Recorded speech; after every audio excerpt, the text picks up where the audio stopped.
हमारी क्लास का नाम है ट्रिम्प एरिना क्लासेस। आज हम क्लास 12th का चैप्टर पढ़ेंगे, थर्ड कवर अप करेंगे, जिसमें हमारे चैप्टर का नाम है मैट्रिसेस। तो शुरू करने से पहले आप अपना रजिस्टर पेन लेके बैठे, बीच बीच में जो टॉपिक्स कवर अप होते जाएंगे उनको पॉज करके उनका स्क्रीनशॉट लेके ले सकते हो, या फिर उनको रफ कॉपी में नोट डाउन कर सकते हो। Maths wants practice, all of you knows. तो मैथ्स में सबसे पहला पॉइंट यही होता है कि साथ के साथ नोट डाउन करो, बाद में पीडीएफ वगैरह एनसीईआरटी की बुक डाउनलोड करके वहाँ से आप प्रैक्टिस कर सकते हो, या फिर जिसके पास बुक अवेलेबल है बुक से प्रैक्टिस कर सकते हो। बाद में जितने भी डाउट्स आए आप हमारे कमेंट सेक्शन में डाल सकते हैं, पूछ सकते हैं, और या फिर हमारे टेलीग्राम ग्रुप है ट्रिम्प एरिना क्लासेस, उसको ज्वाइन कर सकते हैं। And then Telegram app join करके वहाँ पे ट्रिम्प एरिना क्लासेस नाम से ऐप आएगा, सर्च में डालने पे उसको सब्सक्राइब करके आप हमारी लेटेस्ट वीडियो सभी अपडेट्स ले सकते हैं। तो अब शुरू करते हैं। हमारा टॉपिक है मैट्रिसेस। सबसे पहले हमें पता होना चाहिए what is matrix. Matrix is an rectangular array of number and function. Matrix क्या है? रेक्टेंगुलर एरे है नंबर्स का और फंक्शन का। तो जो हमारे नंबर्स होंगे या फंक्शन होंगे वो हमारे मैट्रिक्स के क्या हो गए? एलिमेंट्स। तो मैट्रिक्स हमारा एक रेक्टेंगुलर एरे हो गया, और जो भी हम डालेंगे वो हमारे क्या हो गए? एलिमेंट। तो मैट्रिक्स हमारा वैसे नॉर्मली बोल सकते हैं कि रो एंड कॉलम के कॉम्बिनेशन से बनता है। तो हॉरिजॉन्टल क्या होती है हमारी? Row, and then vertical column. Example two A B C D E F. तो इसमें 1 2, जैसे ये क्या है? R1 रो, ये R2 रो, ये C1 कॉलम, C2 C3। तो ये चीज़ें हमें बता रही हैं कि हमारा कौन सी रो है और कौन सा कॉलम है। तो मैट्रिसेस को हम रेक्टेंगुलर एरे में डिनोट करते हैं। तो अगर कोई भी मैट्रिक्स है, जैसे इसमें नंबर ऑफ रो हमारी कितनी आ रही है? 2, तो पहले 2 लगाएंगे, फिर क्रॉस का साइन। कॉलम कितने हैं? 3। तो इसको हम ऑर्डर ऑफ मैट्रिसेस बोलते हैं। तो इस मैट्रिक्स को हम क्या बोल सकते हैं? 2/3 की मैट्रिक्स।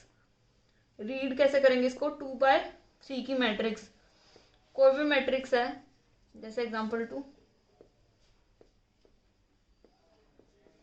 तो नंबर ऑफ रो कितनी है? 3, कॉलम 2, तो इसको हम क्या बोलेंगे? 3/2 मैट्रिक्स। तो अब हमें नंबर ऑफ एलिमेंट निकालने होते हैं। मान लो इस मैट्रिक्स में नंबर ऑफ एलिमेंट, तो नंबर ऑफ एलिमेंट कैसे निकलेंगे? तो इस मैट्रिक्स में 3 रो और 2 कॉलम है, तो इन दोनों को मल्टीप्लाई करने पे आंसर कितना आ रहा है? 6। तो मैट्रिक्स में एलिमेंट कितने हो गए इसमें? 6। तो नंबर ऑफ एलिमेंट्स कैसे निकलते हैं? नंबर ऑफ रो को मल्टीप्लाई कर दो नंबर ऑफ कॉलम से। नंबर रो का पता चल गया, कॉलम का पता चल गया, मैट्रिक्स का टॉपिक पता चल गया। अब नेक्स्ट होता है जनरल डिनोटेशन ऑफ एलिमेंट। वो हम AIJ से डिनोट करते हैं। जैसे अब हमारी 2/2 की मैट्रिक्स ले लो कोई, तो A11 A12 A21 A22। तो फर्स्ट डिजिट हमारी रो को डिनोट करती है, सेकंड कॉलम को। तो R1 row C1 column, first row first column, first row second column, second row first column, second row second column. देखा जाए तो इस एलिमेंट और इस एलिमेंट की रो एंड कॉलम इक्वल नहीं है। तो जिन भी रो एलिमेंट की रो एंड कॉलम इक्वल होगा उनको हम बोल देते हैं डायगोनल एलिमेंट। तो इतना हो गया हमारा इंट्रोडक्शन सेशन। तो नेक्स्ट पूरा टॉपिक्स में हम कवर करेंगे। नेक्स्ट में ऑर्डर ऑफ मैट्रिसेस क्या होता है, जनरल एलिमेंट, मैट्रिक्स के टाइप्स, इक्वल ऑफ मैट्रिक्स और एक्सरसाइज 3.1। तो आप उसके लिए नेक्स्ट वीडियो देखें। Order of matrices, row and column पता चल गया। Order of matrix m cross n, जैसे कोई मैट्रिक्स हमारे पास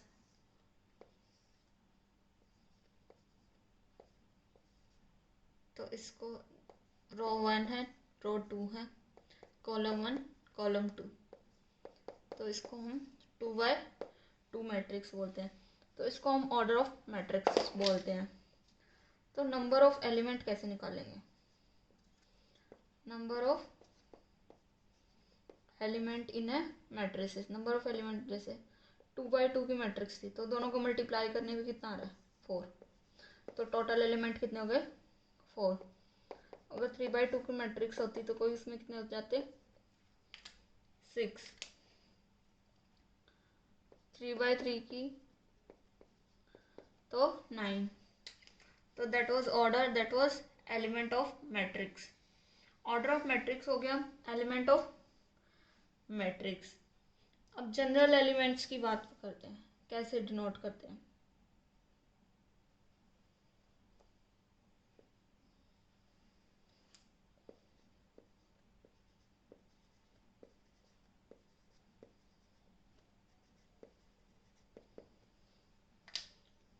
जनरल एलिमेंट हम डिनोट करते हैं AI J से, जहाँ पे हमारा फर्स्ट ijth एलिमेंट जैसे बोल सकते हैं, ith रो और jth क्या शो करता है कॉलम।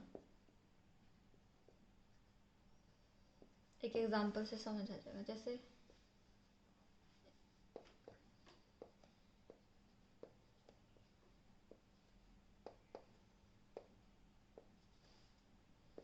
3x2 के मैट्रिसेस है तो इसमें कुल मिला के हमारे 6 एलिमेंट होने चाहिए। तो इसकी रो कौन सी है इस एलिमेंट के लिए, फर्स्ट रो फर्स्ट कॉलम, तो इसको डिनोट करेंगे A11 से। इसके लिए क्या है, रो तो फर्स्ट है तो पहली चीज रो, देन सेकंड चीज is column, second column, second row first column, second row second column, third row first column, third row second column. तो हम जनरल एलिमेंट को डिनोट कैसे करते हैं, AIJ, I हमारा नंबर ऑफ रो, J हमारा number of column. तो किसी भी मैट्रिक्स के जनरल एलिमेंट कैसे होते हैं,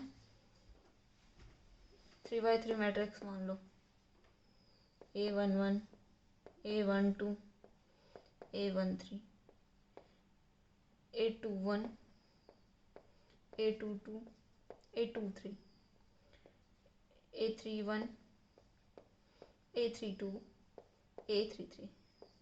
तो ये सारे हमारे क्या बोल सकते हैं हम इनको, general denotation of element of matrices. First चीज हमारी रो शो करती है, सेकंड चीज इज कॉलम। तो अब इसी से रिलेटेड हमारे अब ऑर्डर ऑफ मैट्रिक्सेस पे हमारा एग्जांपल है NCERT में सेकंड, जिसमें क्वेश्चन है, I can read it, if a matrix has a 8 element what are the possible order it can have. तो हमारे एक मैट्रिक्स में नंबर ऑफ एलिमेंट हमें दे रखे हैं 8, तो पॉसिबल जितने भी ऑर्डर बन सकते हैं वो बताने, हमें पॉसिबल ऑर्डर फाइंड करने। तो मैट्रिक्स के एलिमेंट कैसे पता लगते हैं, m क्रॉस n करके जो हमारा आंसर निकलता है वो शो करता है हमारे मैट्रिक्स के एलिमेंट। तो एलिमेंट कितने हो रहे हैं टोटल 8, तो हमें दो ऐसे नंबर्स का मल्टीप्लिकेशन देखना पड़ेगा जिनको मल्टीप्लाई करने से 8 आ जाए। तो हो क्या क्या क्या हो सकता है, 4 2 8, 2 आगे भी आ सकता है क्योंकि रो इसमें 4 नंबर ऑफ रो है, 2 कॉलम है, तो इसमें 2 रो हो सकती हैं, 4 कॉलम हो सकते हैं। 8 1 जा 8 1 8।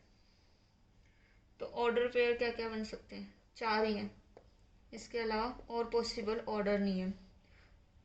तो एक 4/2 की मैट्रिक्स हो सकती है, 2/4 की, 8/1 की, 1/8 की। अब example 3 on general element. General element पे हमारा एग्जांपल क्या दे रखा है? 3। तो उन्होंने बोल रखा है कंस्ट्रक्ट करनी है हमें 3/2 की मैट्रिक्स जिसमें हमें एलिमेंट Aij डिफाइन कर रखा है, half modulo 1 i-3 j modulo close. तो हमें एलिमेंट ये डिफाइन कर रखा है। तो कितने बाय कितने की मैट्रिक्स बोल रखी है? 3/2 की। तो जनरल एलिमेंट में मैंने क्या बताया था? Aij, आई हमारा डिनोट करता है रो को, जे हमारा डिनोट करता है कॉलम को।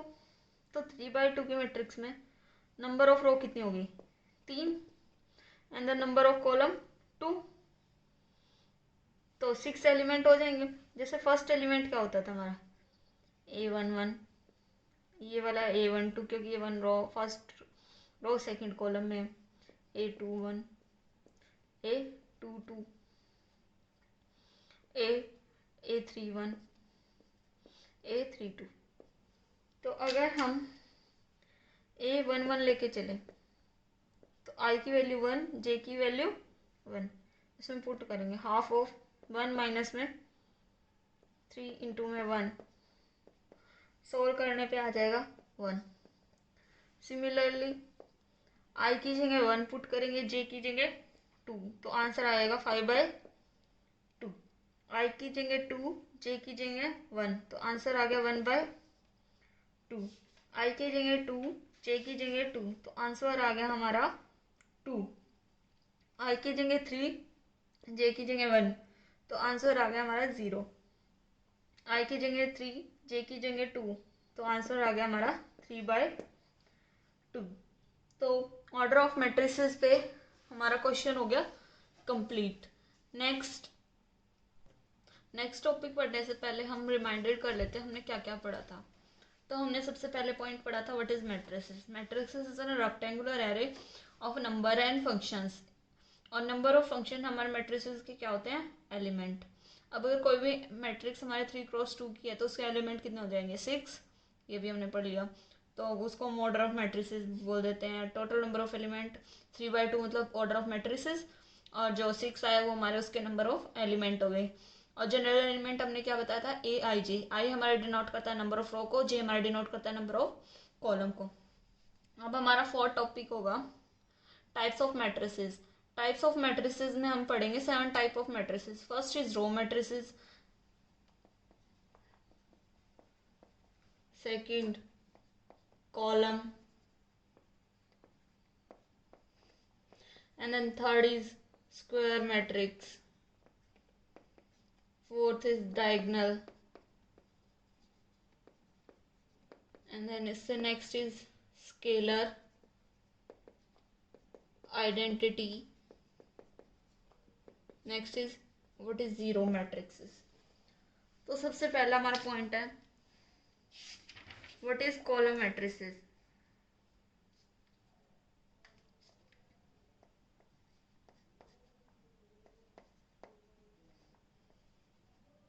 कॉलम मैट्रिक्स वो मैट्रिक्स जिसमें नंबर ऑफ कॉलम तो 1 हो एंड देन नंबर ऑफ रो कितने भी हो। तो नंबर ऑफ कॉलम 1 हो गया और नंबर ऑफ रो m हो सकती है। तो 1 क्रॉस समथिंग जितने भी मैट्रिसेस होंगे जैसे x y z, तो 1 क्रॉस सॉरी 3 m क्रॉस 1 था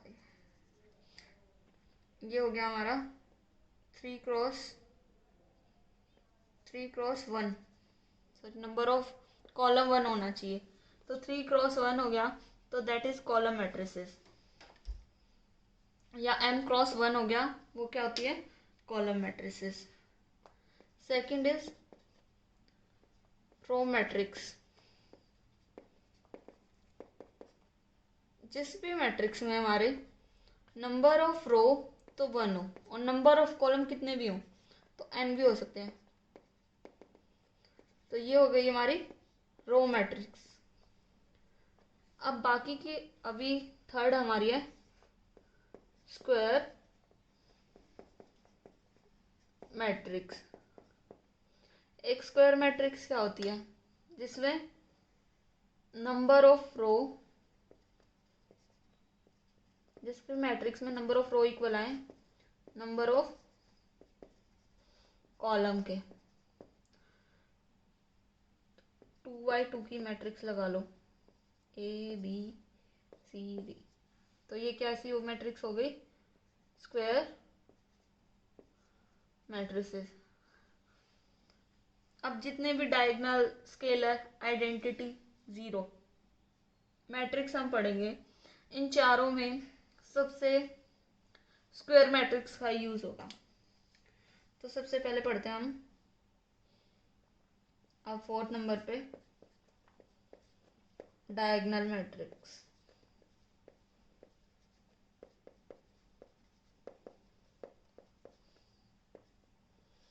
तो डायगोनल मैट्रिक्स के रूल है, पहला तो हमारी मैट्रिसेस स्क्वायर मैट्रिक्स होनी चाहिए।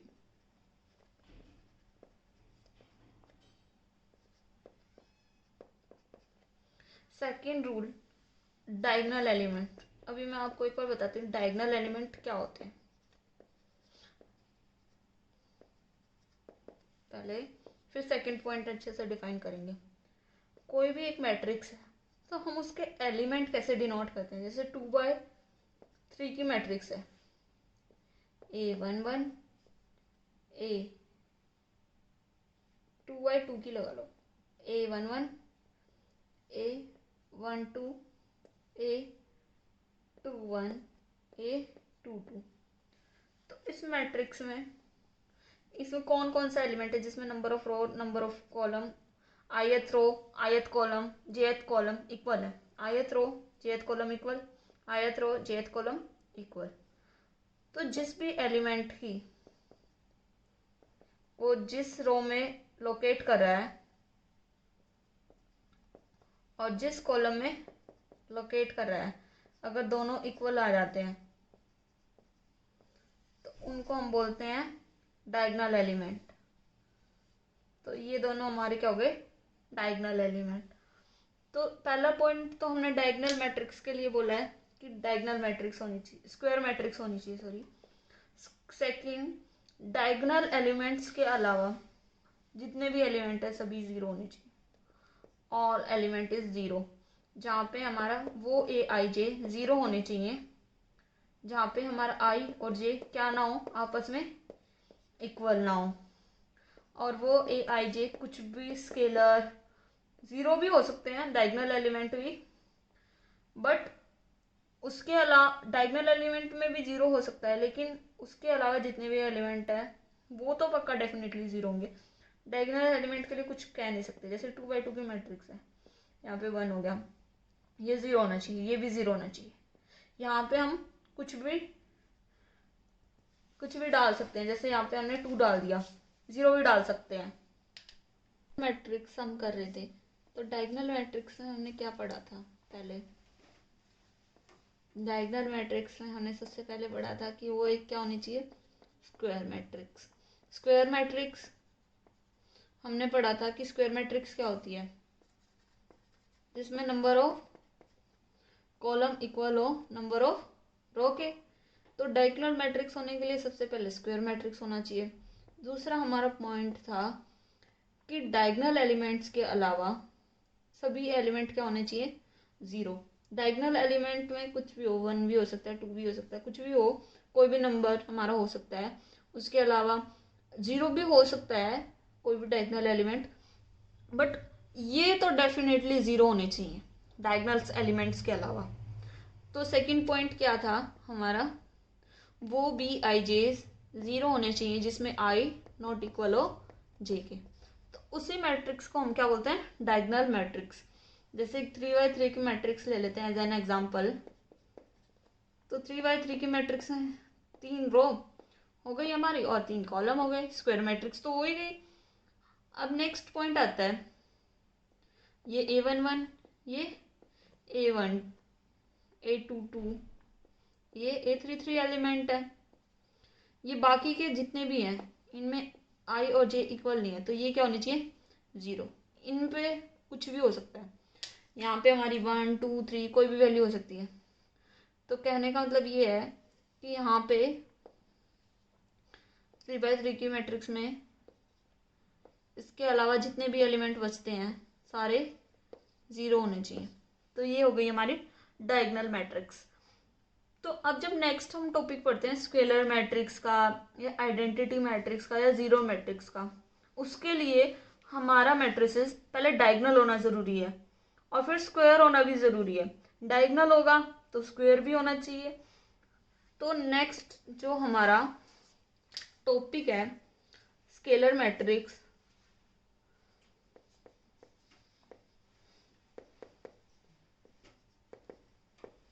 स्केलर मैट्रिक्स के लिए हमारा एक तो पॉइंट ये हो गया कि जो स्केलर मैट्रिक्स होगी वो डायगोनल मैट्रिक्स होगी। डायगोनल मैट्रिक्स होगी तो ऑब्वियस सी बात है जिसमें आई और जे नॉट इक्वल हैं तो वो एलिमेंट्स तो हमारे ज़ीरो हो गए। उसके अलावा जिनमें आई और जे इक्वल हैं वो एलिमेंट्स स्केलर मैट्रिक्स में क्या होने चाहिए, हमारे इक्वल सभी एलिमेंट।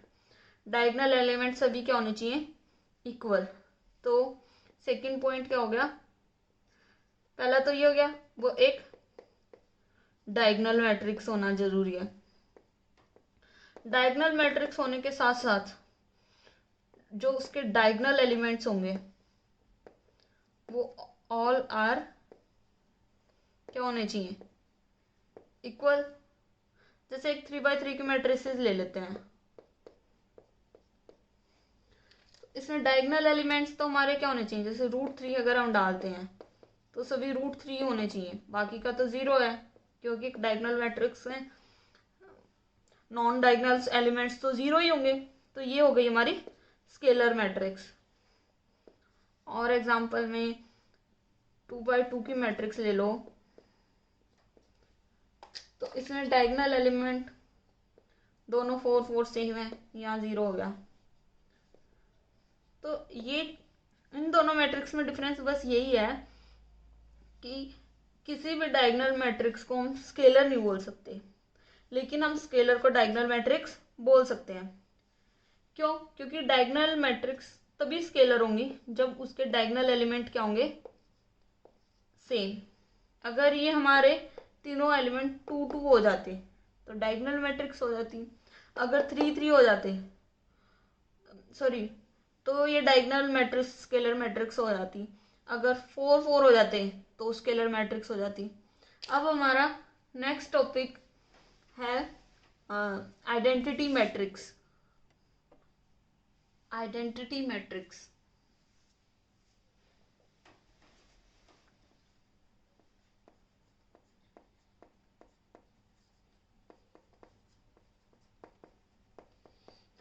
आइडेंटिटी मैट्रिक्स के लिए हमारी मैट्रिक्स होना चाहिए स्केलर मैट्रिक्स।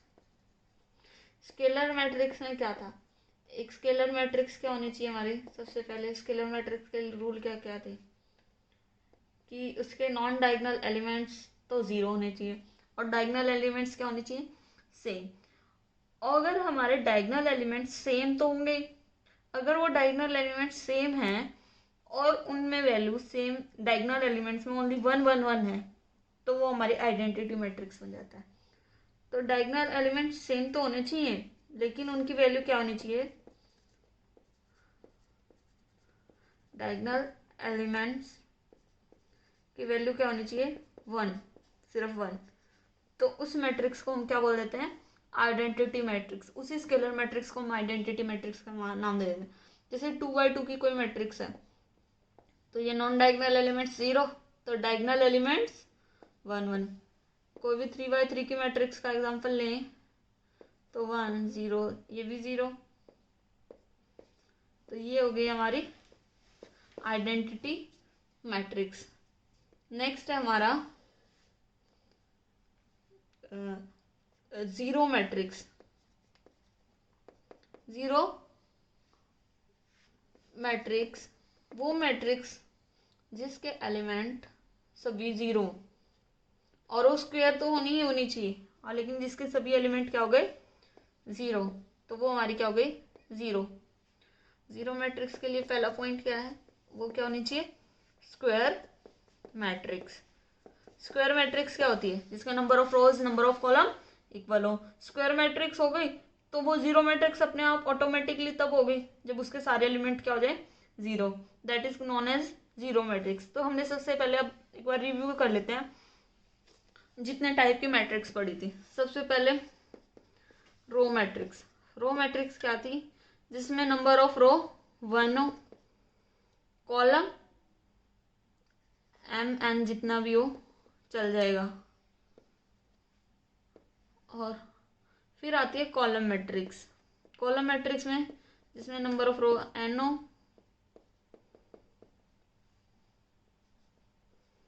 लेकिन कॉलम सिर्फ एक ही होना चाहिए। रो मैट्रिक्स हो गया, कॉलम मैट्रिक्स हो गया। थर्ड हमारा टॉपिक था स्क्वायर मैट्रिक्स। स्क्वायर मैट्रिक्स क्या होती है, जिसमें नंबर ऑफ रो, जिस मैट्रिक्स की नंबर ऑफ रो इक्वल हो नंबर ऑफ कॉलम के।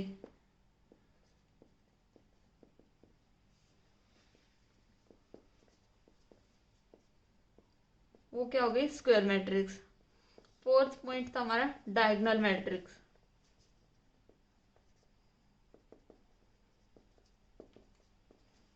डायगोनल मैट्रिक्स के लिए मैंने 2 पॉइंट बताए थे। पहला तो वो क्या होनी चाहिए एक स्क्वायर मैट्रिक्स, और डायगोनल एलिमेंट्स मैंने बताया था जिसमें जिस भी एलिमेंट की ith रो इक्वल हो jth कॉलम के, that is known as diagonal matrix, diagonal element sorry.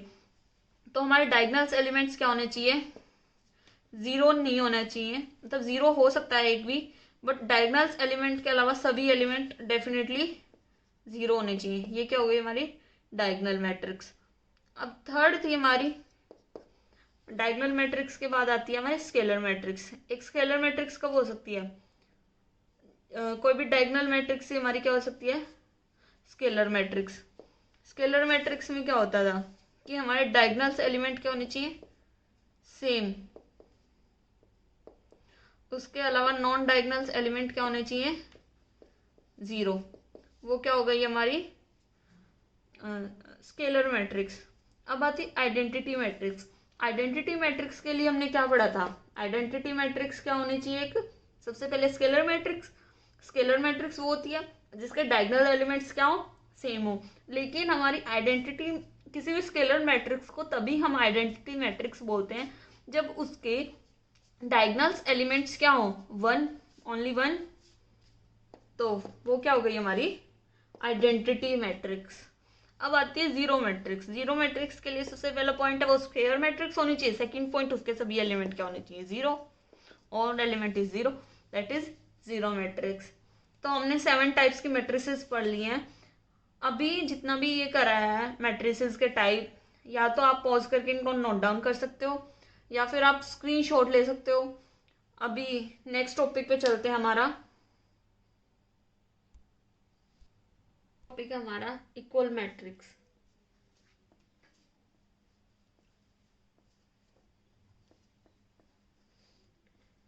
किन्हीं भी दो मैट्रिक्स को हम इक्वल कब बोलेंगे, जब उन दो मैट्रिक्स के एलिमेंट बिल्कुल एग्जैक्टली सेम हो, तो उन्हीं दो मैट्रिक्स को इक्वल मैट्रिक्स बोलते हैं। जैसे ये मैट्रिक्स इक्वल होगी किसी दूसरे मैट्रिक्स के जब इसके सभी एलिमेंट क्या हैं एग्जैक्टली सेम है, तो इन दो मैट्रिक्स को हम क्या बोलते हैं इक्वल मैट्रिक्स। तो ए मैट्रिक्स के ए आई जे एलिमेंट्स और कोई भी मैट्रिक्स के Bij एलिमेंट्स क्या होने चाहिए, इक्वल। तो इक्वल होने के लिए पहला पॉइंट तो क्या हो गया, दोनों का ऑर्डर सेम होना चाहिए। Order of both matrices are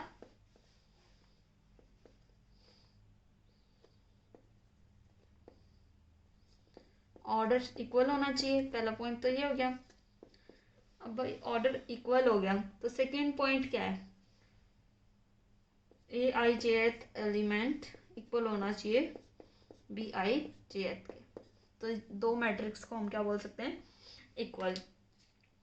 अब इक्वल मैट्रिक्स से रिलेटेड हमारी एनसीईआरटी में एग्जाम्पल दे रखा है 4, जिसमें हमें क्या दे रखा है, x+3 -6 b-3 z+4 a -1 -21 2y -7 0 0, ये एक मैट्रिक्स दे रखी है, इक्वल है। हमारी सेकंड मैट्रिक्स कौन है, 0 -6 2b +4 6 -3 -21 3y -2 2c +2 और 0। तो दो मैट्रिसेस इक्वल हैं, तो उनका मीनिंग क्या है, ईच एलिमेंट हर एक उसके कॉरस्पॉन्डिंग एलिमेंट के इक्वल होना चाहिए। तो x+3 किसके इक्वल हो गया, 0 के। x+3 इक्वल टू 0, तो x की वैल्यू क्या आ गई हमारे पास, -3। तो इनमें हमें सभी वेरिएबल्स की वैल्यू निकालनी है इस क्वेश्चन से। तो z+4 इक्वल टू किसके हो गया, 6 के। तो 4 उधर जाके माइनस, तो z की हमारे पास वैल्यू आ गई 2। ऐसे ही a-1 को -3 के इक्वल लिया, तो a की वैल्यू क्या आ जाएगी, -2। क्यों हुई, -1 उधर जाके +1, -3 में से +1 माइनस करोगे तो -2 आएगा। ऐसे ही b की वैल्यू क्या आ जाएगी, -7 एंड देन c की वैल्यू -1, x की वैल्यू -3 और y की वैल्यू -5। सिमिलरली हमारा एग्जाम्पल थोड़ा सा डिफरेंट है, but similar kind of example है। एग्जाम्पल हमारा 5, जिसमें हमें ए बी सी डी की वैल्यू निकालनी है, a+b 2a+b 5c -d 2x2 के मैट्रिसेस हैं, a माइनस में 2b 4c माइनस में 4c प्लस में 3d इक्वल है हमारा 4 11 -3 24। तो दो मैट्रिसेस इक्वल हैं तो उनके एलिमेंट इक्वल, तो 2a+b इक्वल आ गया हमारा 4 के। ऐसे ही a माइनस में 2b इक्वल किसके आ गया, -3 के। तो दो इक्वेशन को हमने 10th क्लास में सीखा था, कैसे सोल्व करते थे भाई, एलिमिनेशन मेथड लगा के, सब्स्टिट्यूशन। कोई भी दो इक्वेशन को सोल्व करना इट्स इजी, क्रॉस मल्टीप्लिकेशन, जो भी मेथड पोर्टेबल लगे। एलिमिनेशन ज़्यादातर यूज़ करते हैं, उसको यूज़ करने पे a की वैल्यू 1 आ जाएगी एंड देन b की वैल्यू हमारी क्या आ जाएगी, 2। सिमिलरली इसको हम 11 के इक्वल ले लेंगे और इसको हम 24 के। इन दोनों को इक्वेट करेंगे, दोनों इक्वेशन को वही एलिमिनेशन मेथड लगा के। जैसे किसी को नहीं आता है, मे बी रिमाइंडेड नहीं है तो बता देते हैं एज ए मेमोरी के लिए इजी रहे। जैसे फर्स्ट इक्वेशन है ये, सेकंड, फर्स्ट को 2 से मल्टीप्लाई करा तो ये हो गई हमारी 4a + 4b इक्वल टू में 16। तो b से b कैंसिल हो गया, तो ये कितना हो गया 5a और ये इधर हो जाएगा हमारा 10। तो उधर 5 जाके डिवाइड हो जाएगा, इधर भी 5 हो गया और तो उधर 5 जाके डिवाइड हो गया तो 1 आ गया। ऐसे करके हमारे ए और बी की वैल्यू निकल जाएगी, ऐसे सिमिलरली सी और डी की। अब हमारा नेक्स्ट टॉपिक है एडिंग। और नेक्स्ट टॉपिक करने से पहले हम कर लेते हैं एक्सरसाइज 3.1। एक्सरसाइज 3.1 में वैसे कोई डाउट हो तो कमेंट सेक्शन में आप बोल सकते हो। वैसे जो मुझे इम्पोर्टेंट क्वेश्चन लगते हैं या जो नहीं हो पाते बच्चों से वो मैं करा रही हूँ। तो क्वेश्चन नंबर 6 का सेकंड पार्ट में कंफ्यूजन आती है मोस्ट ऑफ बच्चों में। जैसे x plus y 5 plus z 2x into y, दो मैट्रिसेस हमें इक्वल दे रखे हैं 6 5 2 8 इसके। तो अब ये दोनों मैट्रिसेस इक्वल हैं तो दैट मीन्स ये एलिमेंट्स भी इक्वल है। तो x plus y equal to हो गया 6 के। z की वैल्यू निकालने में तो कोई प्रॉब्लम नहीं है, जैसे 5 प्लस जेड इक्वल टू 5 आ जाएगा, तो z की वैल्यू तो 0 आ गई। निकालने में प्रॉब्लम हो सकती है x और y की।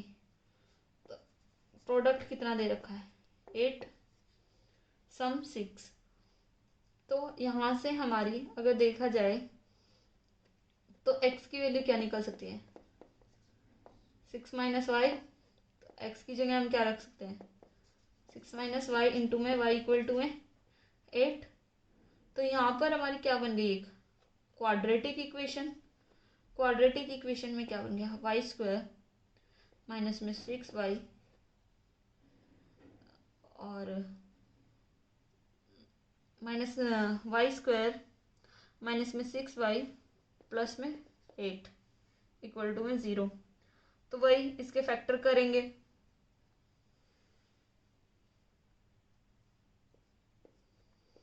फोर वाई और 2y बनेगा।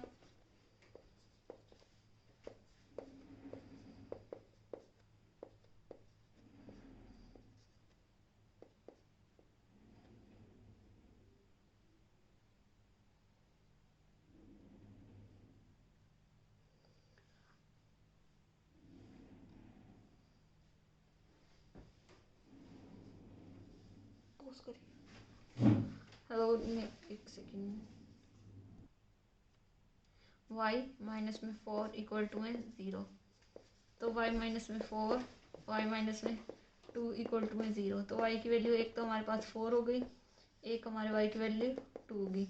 अगर हम y की वैल्यू 4 लेके चलते हैं तो 4 यहाँ पे पुट करेंगे तो x की वैल्यू 2 आ जाएगी। अगर y की 2 लेके चलेंगे तो x की 4 आ जाएगी। तो पॉसिबल वैल्यूज लिखनी थी। ये हो गया हमारा question.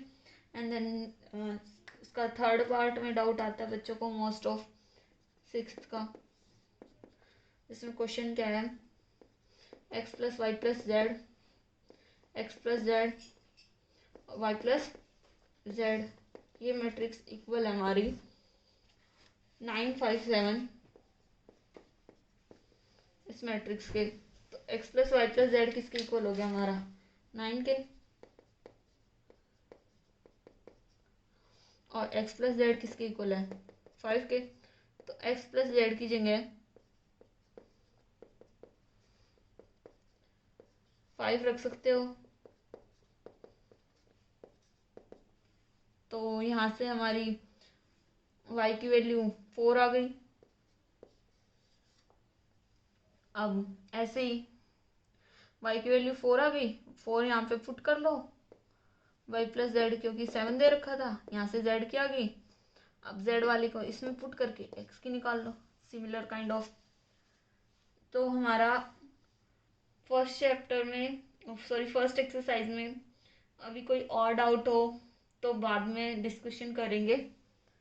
Then we in a next video discuss about the next topic is the addition, subtraction, multiplication and scalar multiplication of a matrix, law of commutative, associative and also multiplication of matrices, two matrices। कुछ operation discussion करेंगे। अभी के लिए इतना ही topic काफ़ी है। Please share and subscribe and press the bell icon of हमारे चैनल के लिए। Okay, thank you for watching.